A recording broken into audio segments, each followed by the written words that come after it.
শুক্রবার জুমার দিন চমৎকার একটি মুহূর্ত আছে।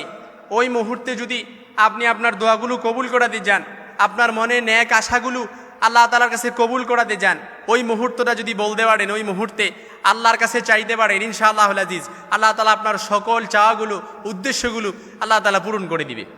খুশি হয়েছেন মনে হয় না? প্রশ্ন কমন পড়ে গেছে। শুক্রবার জুমার দিন আল্লাহর হাবিব সাল্লাল্লাহু আলাইহি সাল্লামের হাদিসের স্পষ্ট ন্যারেশন, হাদিসটি বুখারী শরীফে এসেছে, মুসলিম শরীফে এসেছে, বুখারী ও মুসলিম উভয়ে এসেছে। আল্লাহর হাবিব সাল্লাল্লাহু আলাইহি সাল্লাম বলেন, ইন্না ফিল জুমাতি লাসাআতান লা ইউওয়াফিকুহা মুসলিমুন কায়িমুন ইউসাল্লি ইয়াসআলুল্লাহ খায়রান ইল্লা আতাহু ইয়াহু। আল্লাহর হাবিব সাল্লাল্লাহু আলাইহি সাল্লাম বলেন, নিশ্চয়ই শুক্রবারে একটি সময় আছে, কোনো বান্দা যখন ওই সময়ে দাঁড়িয়ে সালাতরত অবস্থায় আল্লাহর কাছে কোনো কিছু বলে, প্রার্থনা করে, আল্লাহ তাআলা তার অবশ্যই আল্লাহ তাআলা তার চাওয়াগুলো পূরণ করে। কোনো মুসলিম যখন দাঁড়িয়ে সালাতরত অবস্থায় আল্লাহর কাছে দাঁড়িয়ে বলে, আল্লাহ আমার দুঃখগুলো দূরীভূত করে দেন, আল্লাহ তাআলা তার চাওয়াগুলো পূরণ করবে, তার দুঃখগুলো দূরীভূত করা হবে। কেউ যদি বলে, আল্লাহ কষ্টে আছি, কষ্ট দূর করে দেন, রাসূল বলেন উস্তুজিব, কবুল হয়ে যাবে। কেউ যদি বলে, আল্লাহ খুব পেরেশানির মধ্যে আছি, পেরেশানি দূর করে দেন, রাসূল বলেন উস্তুজিব, কবুল হয়ে যাবে। কেউ যদি বলল, আল্লাহ সংসারের ঝামেলা আছি, ঝামেলা একটু দূর করে দেন, রাসূল বলেন উস্তুজিব, কবুল। চমৎকার এই মুহূর্তটি শুক্রবার আসলে কখনো মিস করবেন না। শুক্রবার আসলেই ওই মুহূর্তটাতে ইনশাআল্লাহ দাঁড়িয়ে কিভাবে দোয়া করবেন শিখাই দিচ্ছি, কিভাবে আল্লাহ তাআলার কাছে চাইবেন।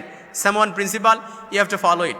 এই মূলনীতিগুলো ফলো করলে আপনি আপনার দোয়াটার ফলাফল নিজ চোখে দেখতে পারবেন। কিছু মূলনীতি যদি আপনি ফলো করতে পারেন, এই যে শুক্রবারে এসে হুজুরের সাথে মুসাফা করে বলেন যে হুজুর একটু কষ্টে আছি, দোয়া করেন। হুজুর ব্যবসায় মন্দা, হুজুর ব্যবসায় বারাকা হচ্ছে না, হুজুর একটু দোয়া করে দিয়েন। হুজুর খুব বিপদে আছি, হুজুর একটু দোয়া করেন। হুজুর মেয়েটার জন্য একটা দিনদার পাত্র ব্যবস্থা হচ্ছে না, হুজুর একটু দোয়া করেন। হুজুর বিবি অসুস্থ, বিবি কথাও শোনে না, সংসারের ঝামেলায় আছি, হুজুর একটু দোয়া করে দেন। ছেলেটা ছেলেটা হুজুর কথা শোনে না, ছেলেটার জন্য একটু দোয়া করেন। ছেলেটা বাজে নেশায় আসক্ত, একেবারে মাদকাসক্ত হয়ে গেছে। ছেলে খারাপ মানুষদের সাথে চলতে চলতে সে একেবারে বাজে হয়ে গেছে, হুজুর একটু দোয়া করেন। এইভাবে মুসাফা করে হুজুরের সাথে দোয়া করেন না। আমি আপনার আজকে শিখাই দিচ্ছি, শুক্রবার আসলেই, প্রত্যেক সপ্তাহে শুক্রবার আসে, এই শুক্রবার জুমার দিনে আপনি এই সময়টাতে আপনি দাঁড়িয়ে কিংবা বসে কয়েকবার ইস্তিগফার পড়ে, দুরূদ শরীফ পড়ে আল্লাহর কাছে বলবেন, আপনার সব চাওয়াগুলো আল্লাহ তাআলার কাছে বলবেন। ইনশাআল্লাহুল আজিজ আমি আজকে বলে দিচ্ছি, আল্লাহ তাআলা আপনার সব চাওয়াগুলো, সব আশাগুলো আল্লাহ তাআলা পূরণ করবে।